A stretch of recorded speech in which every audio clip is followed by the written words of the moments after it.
नमस्कार, आप देख रहे हैं आज तक। आपके साथ मैं हूं सईद अंसारी। स्वागत है आपका हल्ला बोल। जम्मू कश्मीर में दहशत है, खौफ है, डर है, क्योंकि कश्मीरी पंडित और गैर कश्मीरियों की जान पर आफत आई हुई है। घाटी में हताश और गैर आतंकवादी अब बेगुनाह लोगों की टारगेट किलिंग करके डर का माहौल पैदा कर रहे हैं। लेकिन दूसरी परेशान करने वाली बात यह है कि टारगेट किलिंग को लेकर राजनीतिज्ञ भी एक दूसरे के विरुद्ध अपने अपने टारगेट सेट करने में लग गए।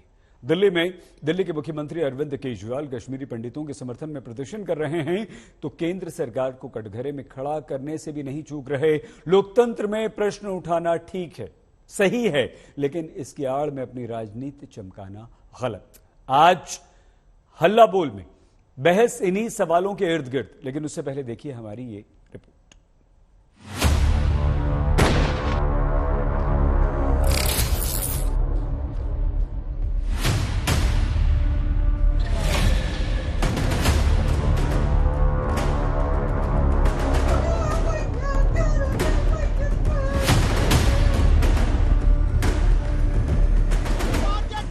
जम्मू कश्मीर में अनुच्छेद 370 हटने के बाद अब तक कुल 17 हिंदुओं की टारगेट किलिंग हो चुकी है, जिसमें 6 कश्मीरी पंडित भी हैं। मारे गए बेगुनाहों का परिवार बेसुध है। और तो और पूरी कश्मीर घाटी में टारगेट किलिंग की अलग अलग घटनाओं में पिछले करीब 1 महीने में ही कम से कम 10 लोग आतंकी हमलों का शिकार हुए हैं। मारे गए लोगों के अपनों की आंखों से निकले आंसू इंसाफ की गुहार लगा रहे हैं, लेकिन इंसाफ मिले न मिले, इनके दुखों पर सियासत का नमक मिर्च जरूर लग रहा है। कश्मीर घाटी में रहने वाले गैर मुस्लिमों को लेकर आम आदमी पार्टी की चिंता अचानक बढ़ गई है। दिल्ली के जंतर मंतर पर मुख्यमंत्री केजरीवाल खुद पहुंचे, कश्मीरी पंडितों के प्रति हमदर्दी दिखाई और केंद्र की सरकार को जमकर कोसा। हालांकि बयान पर बीजेपी ने भी पलटवार किया। ऐसा लगता है कि 1990 का दौर वापस आ गया है। एक 1990 का दौर था जब सारा देश कश्मीर को लेकर चिंतित था, और एक अब का दौर है जब सारा देश कश्मीर को लेकर चिंतित है। और इनके पास कोई योजना नहीं है, किसी तरह की कोई योजना नहीं है। जब भी वहां पे घाटी में कोई भी मर्डर होता है तो मीडिया में आने लगता है गृह मंत्री ने उच्च स्तरीय मीटिंग बुलाई। अरे कितनी मीटिंग बुलाओगे यार? ये वही व्यक्ति हैं जो कश्मीरी फाइल्स को लेके ठाके मारते हैं। ये वही व्यक्ति हैं जब बालाकोट की हम लोग एयर स्ट्राइक करते हैं तो उस पर सवाल उठाते हैं। ये वही व्यक्ति हैं जब सर्जिकल स्ट्राइक होती है तो उस पर चुप्पी साध लेते हैं। ये वही लोग हैं जो कश्मीर के रेफरेंडम की बात करते हैं। इसलिए कश्मीर पर आपका क्या व्यू है पूरा हिंदुस्तान जानता है। कश्मीर घाटी में कायर आतंकियों की हरकतों को रोकने के लिए सरकार लगातार एक्शन उठा रही है। शुक्रवार को दिल्ली में गृह मंत्रालय में 3 बैठकों का दौर चला, जिसके बाद फैसला हुआ कि सरकारी कर्मचारियों को घाटी के बाहर नहीं भेजा जाएगा। बदले में उनका सुरक्षित इलाकों में ट्रांसफर किया जाएगा और सुरक्षा सुनिश्चित की जाएगी। अमरनाथ यात्रा तय कार्यक्रम के मुताबिक 30 जून से 11 अगस्त के बीच होगी। सरकार 15 जून से 20 जून तक श्रीनगर में कश्मीर फिल्म फेस्टिवल आयोजित करने की योजना भी बना रही है। मतलब साफ है कि केंद्र आतंकियों के सामने नरम पड़ने जैसा कोई कदम नहीं उठाने जा रहा, और न ही इस टारगेट किलिंग के हॉरर में आतंकियों के दबाव में आने वाली है। हालांकि आतंकियों की कायरता और सरकार की निडरता के बीच सियासत की गाड़ी भी खूब दौड़ रही है। कश्मीर से लेकर महाराष्ट्र तक। हमने कल भी कहा है, आज भी सीएम साहब ने कहा है कि हमारे दरवाजे हमेशा खुले रहेंगे। कश्मीरी पंडित जो हमारे भाई बहन है वहाँ से अगर आए, लेकिन यही चिंताजनक चीज़ है कि वहाँ अभी भी कोई परिस्थिति सुधारी गई नहीं है। वैसे की वैसी परिस्थिति है, और जो दृश्य में देख रहे टीवी पे वो कोई ठीक दृश्य नहीं है। जानबूझकर वहाँ का वातावरण खराब करने के लिए पाकिस्तान के इशारे पर कुछ आतंकवादी इसी तरह का डर पैदा कर रहे हैं, कुछ हिंदुओं पर हमले कर रहे हैं, तो उनको सबक सिखाने का काम जरूर हमारा डिफेंस करेगा, आर्मी का करेगी, और आतंकवादियों को ठिकाने पर लाने का जो काम है, ये काम करने के लिए हमारे लोग तैयार है, सरकार तैयार है। दरअसल एक दिन पहले ही आदित्य ठाकरे के पिता और महाराष्ट्र के मुख्यमंत्री उद्धव ठाकरे ने भी कश्मीरी पंडितों को लेकर केंद्र पर हमला बोला था। खुद कश्मीर के नेता भी मानते हैं कि घाटी में टारगेट किलिंग को लेकर सरकार की जिम्मेदारी तय होनी चाहिए। ये इंसानियत का कत्ल है और हम इसकी पुरजोर अल्फाज में निंदा करते हैं और हमसे जो बन पड़ेगा हम वो सब कुछ करेंगे, लेकिन सरकार पे एक जिम्मेवारी आयद होती है कि उनको इनकी सिक्योरिटी का फुल प्रूफ अरेंजमेंट करना पड़ेगा। सुरक्षा पर सवाल तो जायज है, लेकिन इस बेहद संवेदनशील और अहम मसले पर सियासत की गुंजाइश नहीं बचनी चाहिए, खासकर जहां कई बेकसूर जिंदगियां दांव पर लगी हों। दिल्ली से सुशांत मेहरा के साथ आज तक ब्यूरो। कश्मीर की स्थिति इन दिनों बहुत बुरी है। कश्मीर में आतंकवादी कश्मीरी पंडितों को, गैर कश्मीरियों को जो आप और हमारे जैसे दूसरे राज्यों के लोग हैं वहां जाकर काम करते हैं, उन्हें निशाना बना रहे हैं, उन्हें मार रहे हैं, यानी कि टारगेट किलिंग कर रहे हैं। चुना जा रहा है, देखा जा रहा है और उसके बाद मारा जा रहा है। ये 1990 के दौर का दशक है। हमारे साथ इस वक्त बहुत सारे राजनीतिक दलों के मेहमान हैं। हमारे साथ अभय दुबे जी, एसपी वैद्य जी जो कि former DGP Jammu and Kashmir, Ashok Pandit ji, और हमारे साथ एक बेहद महत्वपूर्ण मेहमान रविंद्र रैना जी हैं। आप सभी को नमस्कार, आप सभी का स्वागत। लेकिन इस चर्चा की शुरुआत करें उससे पहले कश्मीरी पंडितों का दर्द और उन लोगों का दर्द आप और हम में से शायद कोई नहीं समझ सकता जो अपना घर बार छोड़कर अपने ही देश में आज विस्थापित हैं, जो आज अपने ही देश में शरणार्थी बनकर रह रहे हैं। सोचिए उन लोगों का दर्द जिनका घर बार, जमीन, जायदाद, धन दौलत सब लुट गई और वो अपने ही देश में, अपने ही घर जा नहीं पाते। रैना साहब, बहुत सारी बातें हैं, भावुक हो जाते हैं बात करके, लेकिन एक उम्मीद बंधी थी रविंद्र रैना जी बहुत बड़ी 370 के खात्मे के बाद कि अब सब कुछ सामान्य हो जाएगा, हमारा हर कश्मीरी पंडित भाई, उसका हर परिवार वापस अपने घर जा पाएगा, बस पाएगा। एक पीढ़ी 30 साल हो गए हैं रविंद्र रैना जी, एक पीढ़ी बूढ़ी हो गई है, एक पीढ़ी चले गई है। वो जो जवान वहां से आए थे वो अब अधेड़ हो गए हैं, 60 साल के हो गए, 55-60 के हो गए। क्या बदला है? ईमानदारी से दिल पर हाथ रखकर बताइए। सईद अंसारी जी, आपने ठीक कहा। जम्मू कश्मीर के लोगों ने मुश्किल से मुश्किल तरीन हालात देखे। 90 के दशक का वो दौर देखा जब खुलेआम कश्मीर घाटी के अंदर आतंकवादी तांडव करते थे, जब खुलेआम बंदूक की नोक पर कश्मीर घाटी से कश्मीरी पंडितों को, कश्मीर के अंदर बसे वहां हिंदुओं को, सिखों को और जो वहां के अंदर रहने वाले राष्ट्रवादी मुसलमान हैं, जिनके दिल में हुब्बुल वतनी का जज्बा है, उनको वहां बंदूक की नोक पर निकाला गया। वो दौर हमने देखा, हम उस दौर के प्रत्यक्ष गवाह हैं। लेकिन धीरे धीरे धीरे ये परिस्थितियां उस आतंकवाद के प्रकोप से, आतंकवाद का सफाया करके हुई और धीरे धीरे करके जब श्रीमान नरेंद्र मोदी साहब की सरकार आई और बड़े पैमाने पर कश्मीर घाटी में विकास कार्यों में तेजी आई, धारा 370 जिसका आपने जिक्र किया, यह एक नफरत की दीवार थी। हमारे देश का कोई भी कानून जो हमारी पार्लियामेंट पास करती थी, हमारे संसद से पास किया गया कोई भी कानून जम्मू कश्मीर में तब तक लागू नहीं होता था जब तक वहां की असेंबली पास नहीं करती थी। एक देश में 2-2 झंडे, 2-2 कानून थे वहां। यह दुर्भाग्य था और देश हित में बहुत बड़ा निर्णय लिया गया। और धारा 370 के कारण न केवल जम्मू कश्मीर के अंदर रहने वाले जो हिंदू और सिख हैं उनको लाभ उसके समापन से हुआ, बल्कि धारा 370 के समापन से जम्मू कश्मीर के आम जनमानस को भी लाभ हुआ। आप देखिए, गुजर बकरवाल जो 100% मुसलमान हैं उनको अधिकार मिले हैं, जो पहाड़ी कबीले के लोग हैं उसमें 80% मुसलमान हैं, उनको हक मिले हैं, महिलाओं को हक मिले हैं, बच्चों को हक मिले हैं, शेड्यूल कास्ट को हक मिले हैं। रैना जी क्षमा, हम बिल्कुल नहीं चाहते थे, आपको सुनना चाहते थे, रोकना चाहते थे। ठीक है आप जो बात कर रहे हैं, लेकिन रोकना चाहिए भी नहीं, रोकना आदत भी नहीं है और अब फॉर्मेट भी हमारा ये शो का है कि हम रोकते नहीं है। लेकिन रोकना इसलिए जरूरी हो गया कि जिस 1990 दशक के आप या 1990 की बात कर रहे हैं, उस 90 के दशक की बात कर रहे हैं, आज तो स्थिति उससे भी राणा जी खराब हो गई। आज तो सर सुनिए ना, फैक्ट्स हैं, आंकड़े हैं, डेटा है यहां पर।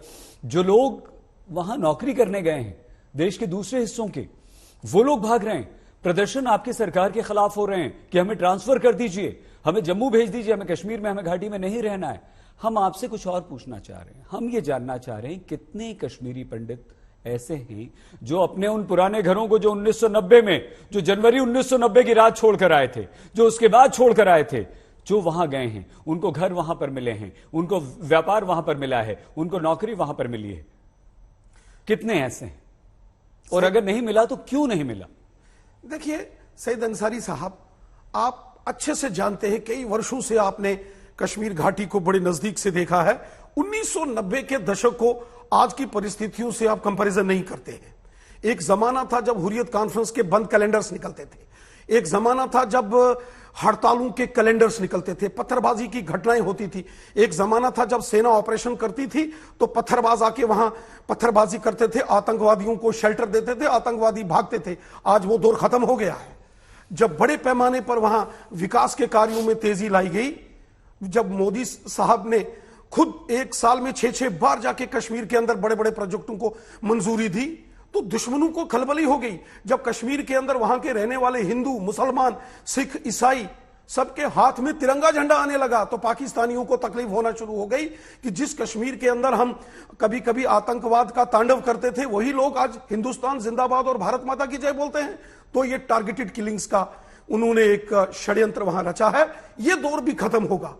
कश्मीरी पंडित देशभक्त लोग हैं, भारत माता के एम्बेसडर हैं, वो कभी घबराने वाले और डरने वाले नहीं हैं। उन्होंने मुश्किल से मुश्किल वक्त में भी तिरंगा थाम के रखा है, और वो दिन जरूर आएगा जब 1990 से विस्थापित किए कश्मीरी पंडित सम्मान वापस कश्मीर घाटी जाएंगे। जो आज जम्मू में और देश भर के अंदर रह रहे हैं, वो कश्मीर जाएंगे, लेकिन इज्जत के साथ।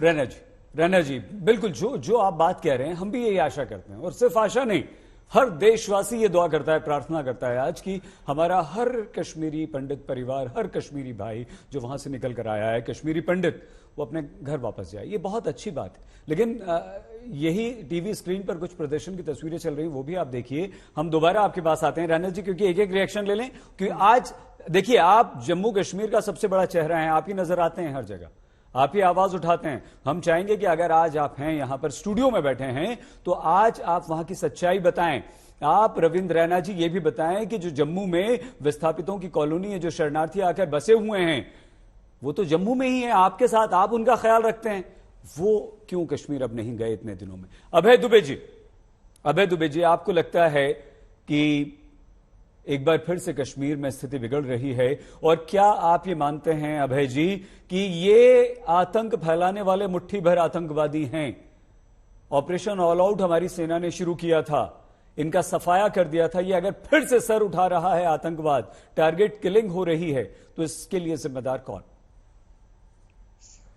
सईद भाई, आज मैं इच्छा शक्ति आया था कि राजनीतिक वक्तव्य नहीं दूंगा, ना ही इसकी तुलना 1990 से करूंगा, क्योंकि जब भी हम ये बातें करते हैं तब वहां के स्थानीय कश्मीरी भाइयों और कश्मीरी पंडितों के बीच फिर से एक दरार पैदा करने की कोशिश करते हैं। मगर मैं रविंद्र रैना जी को सुन रहा था, बड़ा आदर करता हूं मैं इनका। शायद ये भूल गए क्वासिम नगर की घटना या सिंहपोरा का नरसंहार, जब 29, 30 हिंदू और सिख भाइयों को मार डाला गया एक एक साथ, जब अटल बिहारी वाजपेयी जी की सरकार थी। शायद ये भूल गए नदी मार्ग की वो घटना, जब अटल जी की सरकार थी, पूरे के पूरे गांव को पेड़ के नीचे बिठाकर गोलियों से भून दिया गया। ये भूल गए रघुनाथ मंदिर की वो घटना, जब आतंकियों ने तीर्थ यात्रियों की भूल गए। सुनिए ना, मैं एक मिनट, अब इनका दोहरा, एक सेकंड सईद भाई, मैं क्षमा प्रार्थना के साथ ही बात कहता हूं। रविंद्र भाई डिबेट में हुआ करते थे हमारे साथ और जस्टिफाई किया करते थे जब पीडीपी के साथ सरकार बनाई कि नहीं, आर्टिकल 370 को क्यों बरकरार रखना जरूरी है, क्यों एस्पा को रिव्यू करने की बात इन्होंने कॉमन मिनिमम प्रोग्राम में कही वो जरूरी है, क्यों अलगाववादी नेता जिनको आज आतंकवादी बता रहे हैं उनको स्टेक होल्डर बताकर जम्मू कश्मीर की प्रगति पर काम करने की बात ये करते थे। मैं आज कुछ तथ्य आपके सामने रखना चाहता हूं। हमारा प्रश्न कुछ और था सर।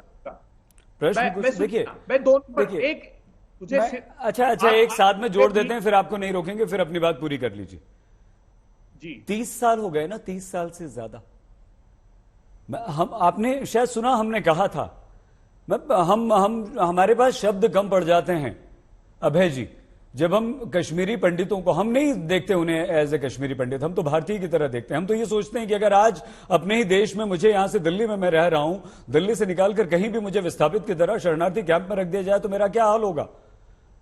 अभय जी, आपको, आप जहां रह रहे हैं, जहां आपका घर है, आपके परिवार को वहां से निकालकर देश के किसी दूसरे हिस्से में, दूसरे राज्य में शरणार्थियों की तरह कैंप में रख दिया जाए तो क्या हाल होगा आपका, आपके परिवार का। हम सब एक परिवार हैं। 30 साल से ज्यादा क्या आपकी सरकार नहीं थी? कितने लोगों को बसाया गया? हमारी कोई भी सरकार हो, हम यहां बिल्कुल नहीं कह रहे हैं कि बीजेपी, कांग्रेस, पीडीपी, एनसी, कुछ नहीं कह रहे हैं। हमारे साथ इमरान नबी डार जी भी हैं। हम सिर्फ ये कह रहे हैं कि हमारे ही अपने ही देश में अपने ही लोग शरणार्थी, अपने ही लोग कैंप्स में रहें। ये क्या गुजरती होगी उनके दिलों पर? क्या बताते होंगे वो उन बच्चों को, उन पीढ़ियों को जो कैंप्स में पैदा हो रहे हैं?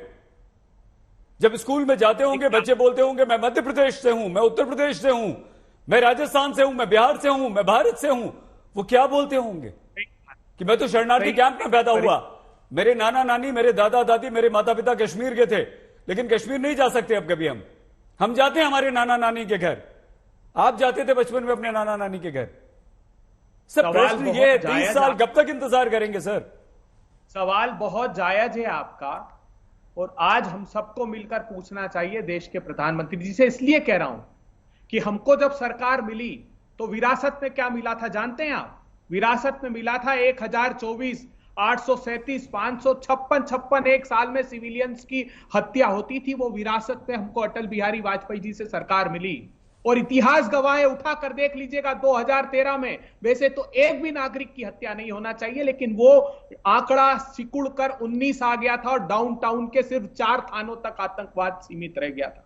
और मैं इस बात से इनकार नहीं करता, क्योंकि जब भी वहां प्रजातंत्र रहा है, ये डेटा इस बात की गवाही देते हैं। चाहे वो इन्होंने पीडीपी के साथ सरकार बनाई हो, जब भी आप प्रजातंत्र को स्थापित करोगे वहां आतंकवाद कम होगा। क्यों होगा? मैं आखिरी बात आपसे करना चाहता हूं। 2021 में 61 लड़कों को भर्ती किया है आतंकवादियों ने। किस तरीके से जानते हैं आप? सिर्फ 10 दिन की इंटरनेट की ट्रेनिंग पर, सिर्फ 10 दिन की। और वो आतंकवादी जो है, पूर्व में उनका कोई हिस्ट्री नहीं है।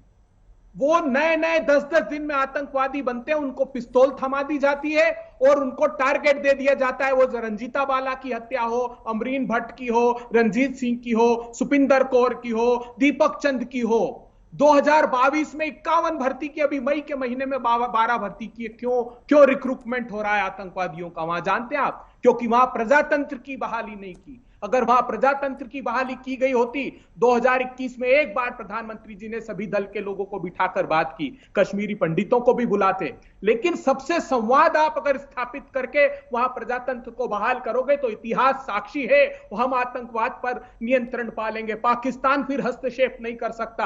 अगर वहां कश्मीरी पंडित भाइयों और स्थानीय नागरिकों के बीच खाई रहेगी तो उसका लाभ पाकिस्तान लेगा। मैं आज आग्रह करता हूं प्रधानमंत्री जी, आप अध्ययन कीजिए, चाहे वो केसी पंत कमेटी की रिपोर्ट हो, एनएन वोरा कमेटी की रिपोर्ट हो, चाहे दिलीप पटगांवकर की कमेटी की रिपोर्ट हो, या वर्किंग ग्रुप जो मनमोहन सिंह जी ने बनाया है दानिश्वर जी की, जिसको आपने इंटरलोक्यूटर भेजा था। बस और खत्म आप कीजिए, समाप्त कीजिए, रहने जा रहे हैं। अब सुनिए, इन्होंने गलती की पहली बार जब मसर्रत आलम का प्रिवेंटिव डिटेंशन ऑर्डर, हम सब ने कहा, सारे राजनीतिक दलों ने, कि मत छोड़िए, इसने 2010 में वहां आतंकवाद फैलाया था। इन्होंने एक रिएक्शन सबसे लें, उसके बाद आपके पास मैं अभी सर एक सेकंड, एक फॉर्मेट है, एक सब अभय जी आते हैं दोबारा आपके पास। लेकिन प्रश्न वही है कि 30 सालों में कितने लोग आपने लौटाए, हमें विरासत में क्या मिला था? गड़े मुर्दे अगर हम सब उतार, नहीं सर प्लीज, सर रुकिए ना, आंकड़े सारे यहाँ कंप्यूटर पर रखे हुए सर, मैं बता दूंगा अभी आपको, एक सेकंड प्लीज।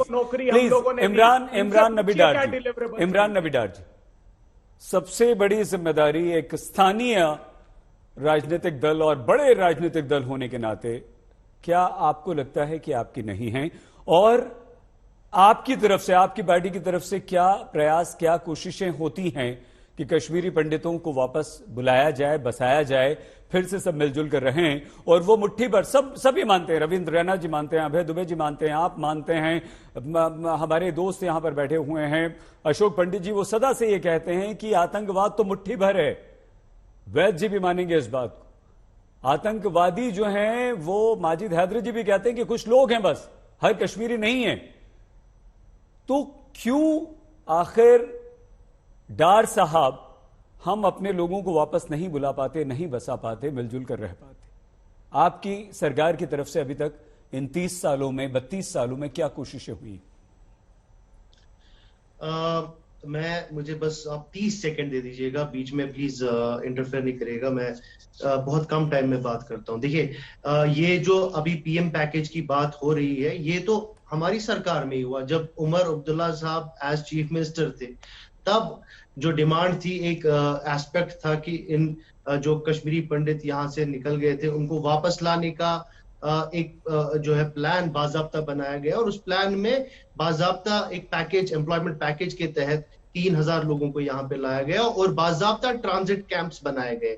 उसके बाद वो 2011 में जो सिलसिला स्टार्ट हुआ, उसके बाद देखिए इसका फॉलो अप, ये सिर्फ वहीं तक महदूद नहीं था, इसका फॉलो अप फिर अगली सरकारों को करना चाहिए था। जो उसके बाद 2014 में बीजेपी की सरकार आई, सेंटर में भी आई और कश्मीर में भी बीजेपी की सरकार आई, जो फॉलो अप हो नहीं पाया। दूसरी बात, अभी जो रिसेंट किलिंग्स हुई, बहुत ही अनफॉर्चुनेट तरीके में, बहुत ही बारबेरिक किलिंग्स जो हुई, जिसपे मतलब हर कोई कश्मीरी, अपार्ट फ्रॉम, मैं इस पे रिलीजन को नहीं लाना चाहता हूं, बिकॉज आपको ये भी समझना चाहिए कि सिर्फ कश्मीरी पंडित ही नहीं, मैं I am not quantifying deaths, Kashmiri मुसलमानों को भी टारगेट किया गया, जिसमें कश्मीरी मुसलमान पुलिस ऑफिसर्स भी हैं, जिसमें आम सिविलियंस भी हैं। और ये सिलसिला पिछले ये एक हफ्ते का सिलसिला नहीं है। अगर आप इसी साल की बात करें, फ्रॉम मार्च टू जून 2022 तकरीबन 18 टारगेटेड किलिंग्स हुई है। तो गवर्नमेंट हर टारगेट किलिंग के बाद ये बात दोहराती है कि हमने टेररिस्ट इंफ्रास्ट्रक्चर को आइडेंटिफाई किया है, हमने उनको खत्म किया है, अब हम ये जो है वारदात फिर से होने नहीं देंगे। तो ये रिस्पॉन्सिबिलिटी तो इस टाइम पे गवर्नमेंट की आती है। ये फेलियर है, गवर्नमेंट का बहुत बड़ा फेलियर है, जो कि वो एक्सेप्ट करना नहीं चाहते। दूसरी बात, एक मैं लास्ट में, हमारा डेलीगेशन, नेशनल कॉन्फ्रेंस का डेलीगेशन, हमने रिक्वेस्ट डाली थी जब शेखपुरा बडगाम में हमारे पंडित भाई प्रोटेस्ट कर रहे थे, हमने रिक्वेस्ट डाली थी कि हमको भी वहां जाने देना चाहिए, हम भी वहां अपनी सॉलिडेरिटी और उनके साथ बैठेंगे, उनके साथ प्रोटेस्ट पे बैठेंगे। बट अनफॉर्चुनेटली इस एडमिनिस्ट्रेशन ने हमारी डेलीगेशन, नेशनल कॉन्फ्रेंस डेलीगेशन को वहां जाने की इजाजत नहीं दी। तो आप कैसे एक्सपेक्ट करते हैं कि बीजेपी सरकार हमसे मशवरा लेगी? ये तो एक खुद ही सब कुछ करना चाहते हैं। ठीक है, लेकिन वो प्रश्न फिर से वहीं अधूरा रह गया है इमरान जी। 30-32 साल में आप में से कोई भी ये नहीं बता पा रहा है कि कितने कश्मीरी पंडितों को वापस आपने बुला लिया, बसा दिया, और कितने लोगों को वहां बसाने के लिए आपने क्या क्या किया, ये नहीं आपने बताया। अशोक जी आपके पास आए, और अशोक जी बहुत, लेकिन इस वक्त एक बड़ी खबर आ रही है, जम्मू कश्मीर के उपराज्यपाल मनोज सिन्हा ने जम्मू में कार्यक्रम में टारगेट किलिंग को लेकर एक बड़ा बयान दिया है और यह कहा है कि लोगों को घाटी में बेकसूर लोगों की हत्या के विरुद्ध आवाज उठानी चाहिए, पुरजोर निंदा करनी चाहिए। सुनिए।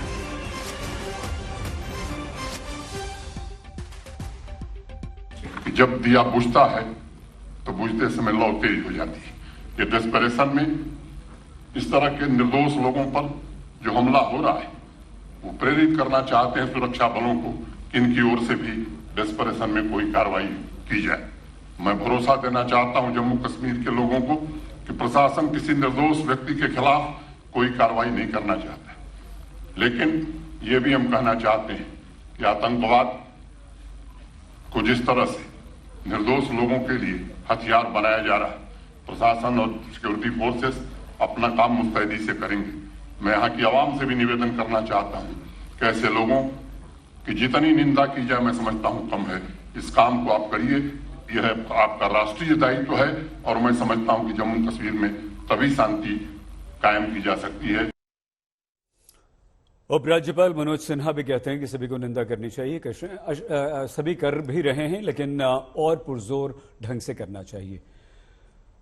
अशोक जी, आप तो एक कश्मीरी हैं और अगर हम गलत नहीं हैं तो आपका बचपन भी वहीं गुजरा है। आप मुंबई कब आए मुझे ये नहीं पता, लेकिन आपके बाप दादा, आपका खानदान, आपके लोग, आपके यार दोस्त और आपसे बेहतर वो दर्द कोई नहीं समझ सकता। अशोक जी, आपने अपने फिल्मों के माध्यम से भी उसे उकेरा है, हमें उससे परिचित करवाया है, लेकिन आपको कभी लगा अशोक जी, कभी भी कि 5 साल हो गए, 10 साल हो गए, 15 हो गए, 20 हो गए, 30 साल, 32 साल हो गए, हर सरकार आती है, राहत पैकेज की बात करती है, शरणार्थी की बात करती है, लौटने की बात करती है, आतंकवाद के खात्मे की बात करती है, सब कुछ करती है, लेकिन कोई भी राजनीतिक दल हो, अशोक जी, क्या आपको लगा कि ये लोग कश्मीरी पंडितों का दर्द नहीं समझते, समझना नहीं चाहते, उनके लिए कुछ करना नहीं चाहते, सिर्फ राजनीति करते हैं?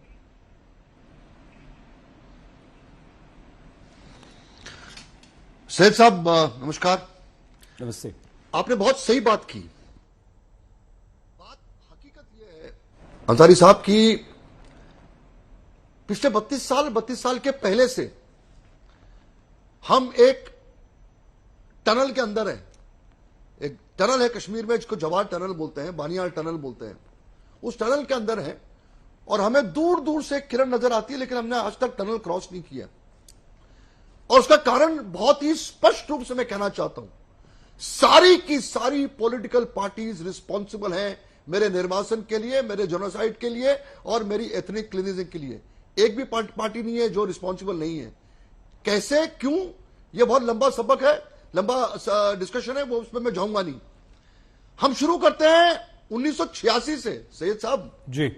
1986 से हमारी सिलेक्टिव किलिंग शुरू हुई है। सिलेक्टिव किलिंग्स 1989 में, 1988 में, 1990 में सिलेक्टिव किलिंग शुरू हुई है।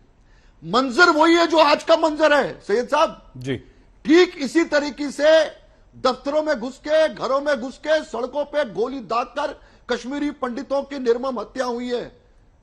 चाहे वो लसा कौल हो, चाहे वो टिकला टपलू हो, चाहे वो प्रेमनाथ भट्ट हो, चाहे वो सतीश टिक्कू हो, चाहे वो गिरिजा टिक्कू हो, सारी किलिंग्स वैसी हुई हैं। सेम इमेजेस है जो आज राहुल भट्ट की हत्या हुई है, रजनी बाला की हत्या हुई है, ये सारी हत्याएं हुई है, टैक्टिक वही है। तो ये जो पॉलिटिकल पार्टीज कहती है कि पहले जो तरीका अलग था, अब तरीका अलग है, ये झूठ बोल रहे हैं। चाहे वो बीजेपी बोल रही है, चाहे कांग्रेस बोल रहा है, या कोई भी बोल रहा है, हत्याएं हत्या है। तो अपनी रिस्पॉन्सिबिलिटीज को ये बोलकर मत निकालिए, मत हटाइए कि यार इन्होंने टैक्टिक चेंज किया, स्ट्रैटेजी चेंज की है। मैं ये पूछना चाहता हूं आज की पॉलिटिकल पार्टी से जो आज राज कर रही है बीजेपी से, कि स्ट्रैटेजी क्या है हमारे रिटर्न के लिए, क्या स्ट्रैटेजी है? पिछले 8 साल में आपने कश्मीरी पंडितों के रिटर्न के लिए स्ट्रैटेजी क्या बनाई है? क्या आपने कश्मीरी पंडितों के साथ बैठ के डिस्कस किया है कि वो चाहते क्या है, कैसे रिटर्न चाहते हैं? हम कोई भेड़ बकरियां तो नहीं है कि ट्रक में डाल दिया और ले गए आप कश्मीर, ऐसे तो हो नहीं सकता। इसकी पहले पॉलिटिकल पार्टीज हो, नेशनल कॉन्फ्रेंस हो, पीडीपी हो, चाहे कांग्रेस हो, चाहे हुर्रियत हो, ये तो रिस्पॉन्सिबल है हमारे निर्वासन के लिए, हमारे जेनोसाइड के लिए। ये उतने ही रिस्पॉन्सिबल है हमें बाहर निकालने के लिए। भैया जो 1990 से पहले भी जो हत्याएं हुई है, राज तो ही नहीं का था।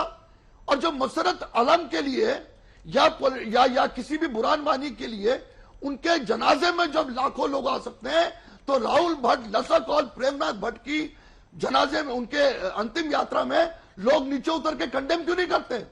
कौन है मेजोरिटी कम्युनिटी, कहां है majority community, Muslim community Kashmir की, जो सड़कों पे उतरी है और हमारे किलिंग्स को, चाहे वो अमरीन भट्ट की किलिंग हो, चाहे वो किसी की किलिंग हो, टेररिज्म को कंडेम करने के लिए सड़कों पे आई है। तो रिस्पॉन्सिबिलिटी तो उनकी भी है। तो लोग, पॉलिटिकल पार्टीज, ये सारे के सारे लोग। और सही साहब एक चीज, इन्होंने विडंबना किस बात की है? आपने बहुत सही तरीके से उसको छेड़ा। विडंबना इस बात की है, दुख इस बात का है कि मैं एक कश्मीरी पंडित और मेरी पूरी कौम आज बीच सड़क पे खड़ी है और हम लोग रस्सी से लपेटे जा रहे हैं।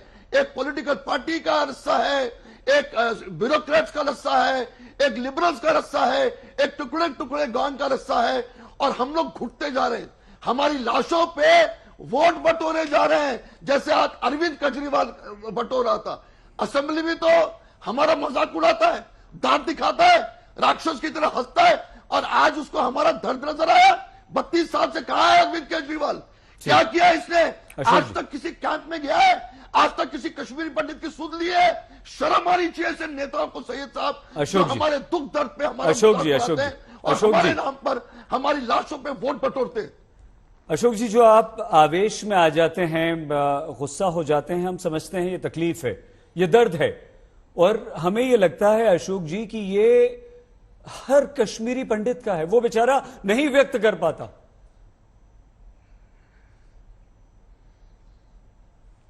अशोक जी, नहीं, एक सेकंड सर, एक सेकंड अशोक जी, मैं आप भावुक भी हो रहे हैं, प्लीज। दो गेस्ट हैं, उनका रिएक्शन ले लें, जल्दी जल्दी फिर आते हैं। इमरान जी, दो गेस्ट के बाद आपके पास आएंगे। वैद सर, एसपी वैद जी हमारे साथ हैं।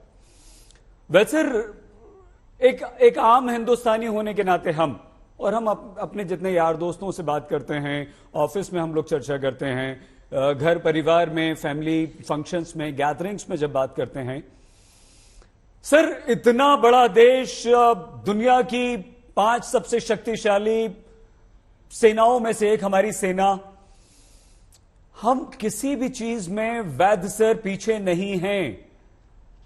सर ये वर्षों वर्ष 30-32 साल में हम आतंकवाद को खत्म क्यों नहीं कर पाए? इन 30-32 सालों में हम अपने ही भाइयों को, अपने ही कश्मीरी पंडितों को अपना घर बार क्यों नहीं दे पाए? कहां कमी रह गई सर? सैयद अंसारी साहब, ऐसा है, कश्मीर पे बात करें, अगर 35 साल जो देखा तो बहुत वक्त चाहिए बोलने के लिए, लेकिन मैं चंद शब्दों में इतना कहूंगा कि सब इससे बड़ी ट्रेजेडी नहीं हो सकती कि अपने ही देश में आप शरणार्थी बन जाएं। और कश्मीरी पंडितों के साथ जो जेनोसाइड हुआ वो कोई भी जस्टिफाई नहीं कर सकता, चाहे कोई भी पार्टी हो। और सबसे बड़ी विडंबना इस देश की है कि हम पॉलिटिक्स खेलते हैं, चाहे कोई भी पार्टी हो। हमको जब सब जानते हैं कि पाकिस्तान ने यहाँ एक प्योर इस टेररिज्म स्टार्ट किया है, इट इज क्लासिकल टेररिज्म। यहाँ एक हार्डकोर इस्लामिक जिहाद के नाम पर बच्चों को बरगलाया जाता है और ये किया जाता है, और बहुत सारे बच्चों को गुमराह किया जाता है। उस पे जिस तरह के काम होने चाहिए थे, जिस तरह वो नहीं हुए, और जब तक लास्ट गन रहेगी, आप देख ही रहे हैं, AK-47 जहां थी, आज उनकी जगह पिस्टल्स आ गई। जहां पत्थरबाजों के हाथ में पत्थर थे, आज पिस्टल्स आ गए। तो मैं उसमें नहीं जाना चाहता किस तरह से ये कंस्पिरेसी पिछले साल सितंबर में ISI ने हैच की टेररिस्ट ऑर्गेनाइजेशन के साथ, लेकिन आज जो टारगेट किलिंग्स की जा रही हैं वो एक सोची समझी रणनीति के तहत की जा रही है। लेकिन जहां तक सवाल है कि कश्मीरी पंडितों को हम क्यों नहीं बचा पाए, मेरा ये मानना है कि जब तक लास्ट गन रहेगी कश्मीर में, आप इनको खुले तरीके से नहीं बसा सकते। कैंपों में रखते हैं, वो असली बसाना नहीं हुआ। जब तक मैं अपने गांव में, अपने घर में, अपने पड़ोसियों के साथ नहीं रह पाया, मैं अपने श्रीनगर के मोहल्ले में, मैं वहां से अगर विस्थापित हुआ हूं तो वहां नहीं रह पाया, तो उसका कोई मतलब नहीं बनता है। और वो जब तक ये पाकिस्तान की तरफ से टेररिज्म चलता रहेगा, आप इनको नहीं कर पाएंगे। और ये हमें इस बात को मानना चाहिए कि हम सबको इसमें, हमारे में अंदर सिस्टम में कमियां हैं, हमारे पॉलिटिकल, हम सब जानते हैं कौन करता है, लेकिन हम एक दूसरे को ब्लेम करते हैं। जब कांग्रेस पावर में थी तो उसको ब्लेम करते थे, आज बीजेपी है उसको ब्लेम करते हैं। ये नहीं कि हम सब जानते हैं कि ये कौन करवा रहा है, और इसमें इकोसिस्टम अंदर है जो इसको पनाह देता है। इसमें लोग रेडिकलाइज हैं, इसमें जमाती एलिमेंट्स हैं। तो आफ्टर ऑल कहां से 2 लड़के आते हैं पिस्टल लेकर और शूट करके गायब हो जाते हैं, जमीन खा जाती है उनको, कोई उनको पनाह देने वाला है? तो हम लोग क्यों नहीं उनको आइडेंटिफाई कर सकते हैं? तो ये एक सिस्टम में हमारे, मैं समझता हूँ सबको इकट्ठा होना है। अगर इस जिहाद को, जो इस्लामिक टेररिज्म पाकिस्तान ने छेड़ा है पिछले 35 सालों से, इसको डिफीट करने के लिए सबको इकट्ठा होना पड़ेगा। सिक्योरिटी अपैरेटस में कमी नहीं है, आर्मी, पुलिस, कितनी कुर्बानियां दी JNK पुलिस ने और आर्मी ने और पैरामिलिट्री ने, ये आप इसका अंदाजा लगाएं। उनके नंबर्स, उनकी मैं खुद देखा है कितने लोगों ने इसमें शहादत दिया, और बहुत सारे जम्मू कश्मीर पुलिस के मुस्लिम कश्मीरी लोकल अफसर्स हैं, वो 1700 लोगों ने अपनी शहादत दी। ये मुल्क उनका उनकी मैं कहता हूँ ऋण नहीं चुका सकता, लेकिन जब तक हर आदमी हर फ्रंट पे इसको फाइट नहीं किया जाए तब तक आप पूरी तरह से नहीं बचा सकते। बिल्कुल सर, और बहुत आपने सारी जो स्थिति है वो बता दी है सर। माजिद हैदरी जी, माजिद जी, आज आपसे एक छोटी सी रिक्वेस्ट, हम आज आपसे राजनीति की बात नहीं करना चाहते, हम आज आपसे टेररिज्म की बात नहीं करना चाहते, हम आज आपसे कश्मीर में जिस तरह से राज चल रहा है, जिस तरह का एडमिनिस्ट्रेशन है, उसकी बात नहीं करना चाहते। माजिद जी, आज हम ये पूछना चाहते हैं कि क्या आपका कोई कश्मीरी पंडित दोस्त बचपन का जो आपसे बिछड़ गया हो, जो जम्मू जाकर रहने लगा हो, जो दिल्ली रह रहा हो, जो हैदराबाद, मध्य प्रदेश, झारखंड कहीं जाकर अपने बच्चों का पेट पाल रहा हो, नौकरी कर रहा हो, क्या आपको उसकी याद आती है? क्या आपकी कुछ ऐसी यादें हैं, बहुत खूबसूरत यादें, जब आप अपने कश्मीरी पंडित दोस्तों के साथ उनके घर जाया करते थे, वो ईद पर आपके घर आया करते थे, आप उन्हें सेवैयां खिलाते थे? क्या आपको लगता है माजिद जी, एक कश्मीरी होने के नाते, कि आप अपने कश्मीरी पंडित दोस्तों को मिस करते हैं, याद करते हैं और उन्हें वापस लाना चाहते हैं? क्या आपने कभी कोशिश की माजिद जी कि आपके वो साथी, हर एक कश्मीरी पंडित, आम कश्मीरी इंसान जो खूबसूरत घाटी जिसे जन्नत कहा जाता है वहां रहता था, वो वापस आए? माजिद जी। सैयद अंसारी साहब, एक कश्मीरी हूं, पहले मैं एक हिंदुस्तानी मुसलमान हूं, उस वजह से एक छोटी सी क्लैरिफिकेशन देना चाहता हूं कि मैं किसी भी मंच पे किसी को अपमानित करने नहीं चाहता। मैं हर मजहब का, हर धर्म का, हर देवता का बहुत आदर करता हूं, और जो आज भाजपा ने 2 लीडर्स को एक्सपेल किया उसका खैर मकदम करता हूं, और उम्मीद करता हूं कि नुपुर शर्मा और नवीन मित्तल अनकरीब अरेस्ट किए जाएंगे। देखिए, जो आपने बात कही, पंडित मेरे दिल में रहते हैं। आज भी मेरा सुबह से 4 दफा, संजय पंडिता जी मेरे जम्मू में दोस्त रहते हैं कश्मीरी पंडित, उनसे आज सुबह से भी 4 दफा बात हुई। हमें एक चीज समझनी होगी, यहाँ पे कश्मीरी पंडित भाइयों के लिए कोई रिहेबिलिटेशन पैकेज नहीं है। मैं हर चैनल पे कहता हूं, इनके लिए बंधुआ मजदूर पैकेज है, जिससे इनको कश्मीर लाया जाता है, ये बेचारे यहाँ मारे जाते हैं और फिर इनका खून जो है वो राजनीति के नाम पे बेचा जाता है। आप देखिए, आज ही आपने बात की कैसे बेचा जाता है। अरविंद केजरीवाल साहब ने आज कश्मीरी पंडित भाइयों के लिए प्रोटेस्ट किया। अरविंद केजरीवाल जी, आपकी पार्टी के तो खुद के हाथ जो है सिद्धू मूसावाले के खून से रंगे, आप क्या किसी के लिए एहतजाज करें? और देखिए, आज की बात आपने बात की, क्या आपको याद पड़ता है कि आप उन्हें बुलाना चाहते हैं? आज ही हमारे लेफ्टिनेंट गवर्नर साहब वापस आए और अभी आपने उनका बयान सुना है। आज लेफ्टिनेंट गवर्नर साहब का दिल्ली से अमित शाह जी के मिलकर आके बयान होना चाहिए था कि जम्मू कश्मीर के वासियों, मेरे पंडित भाइयों, मैं आपको एश्योरेंस देता हूं कि अब कोई हत्या नहीं होगी, मैं आपके लिए आगे आगे खड़ा रहूंगा, आप इत्मीनान से रहिए, कश्मीर वापस चलिए। लेकिन उनने क्या कहा? उनने फिर से कहते हैं ना, मनहूस खबर सुना दी कि भाई आप लोग एहतजाज करना, मतलब अल्लाह ना करे आगे आने वाले दिनों में फिर से कोई टारगेट किलिंग होने वाली है कि हमने एहतजाज करना है। और जिस जगह में लोगों की लाइफ सिक्योरिटी नहीं है, सरकार सिक्योरिटी नहीं दे पा रही, कौन प्रोटेस्ट करेगा? कौन बाहर निकलेगा उस एहतजाज करने के लिए जहां उसकी जान को खतरा हो? ये कॉमन सेंस की बात है। सुसाइड करने का इजाजत हमारे देश का संविधान नहीं देता है। जो मनोज सिन्हा जी जिस पोजीशन में कह रहे हैं, वो पहले लोगों को सिक्योरिटी दें, सेंस ऑफ सिक्योरिटी दें, फिर लोगों को बताएं कि तुम लोग एहतजाज करने निकलो। जब तक वो ये नहीं कर पाएंगे, तब तक किसी को कहना खुदकुशी करने के लिए निकलो, ये गैर कानूनी है। It's a cognizable offence under section 309 of Indian constitution. तो हमें समझना होगा, यहाँ हालात अगर खराब है, सबसे पहले फोकस हम ये करेंगे पंडित भाइयों की जान ना जाए, किसी की भी जान ना जाए। उस पर कोई चैनल, कोई डिबेट नहीं कर रहा कि भाई रोका कैसे जाए इस बात को। सबसे पहला फोकस हम सबों का होना चाहिए कि किसी भी इंसान की जान जम्मू कश्मीर में ना जाए, और उसकी रिस्पॉन्सिबिलिटी आपकी और मेरी नहीं है, सरकार की है। और सरकार से आप सवाल पूछिए कि ऐसा क्यों नहीं हो रहा। जी शुक्रिया, बहुत धन्यवाद माजिद जी। अशोक जी आ रहे हैं क्योंकि रविंद्र रैना जी का नंबर है, उसके बाद आपके पास आते हैं। रैना जी, बहुत राजनीति होती है, सब लोग अपना अपना फायदा देखते हैं, लेकिन आज हमारा प्रयास यह है कि हम इस बहस को अपने उन कश्मीरी पंडित भाइयों के लिए जो घाटी में नहीं है, जो आपके साथ नहीं है। आप हमें कश्मीर में जगह जगह नजर आते हैं। आपको लगता है कि जो जम्मू में ही जो एक पूरी की पूरी बहुत बड़ी कॉलोनी कश्मीर से आए हुए लोगों की बस गई है, उन लोगों को वहां ले जाकर बसाया जाए, और इंतजार हम कितना करें? क्या ये 30 से 35 साल का इंतजार कम होता है रैना साहब? क्या हमें और साल, 2 साल, 3 साल इंतजार करना होगा? क्यों करें हम इंतजार? हम सक्षम हैं, हमारी सरकार सक्षम है, हमारी सेना उससे ज्यादा सक्षम है, तो फिर हम इंतजार क्यों करें उन चंद आतंकवादियों के कारण? अंसारी साहब, हमें एक बात समझनी पड़ेगी। पिछले 32 वर्षों से हम पाकिस्तान के विरुद्ध एक प्रॉक्सी वॉर लड़ रहे हैं। पाकिस्तान बार बार षड्यंत्र करता है और जम्मू कश्मीर को लहूलुहान करने की हर कोशिश और हर साजिश करता है।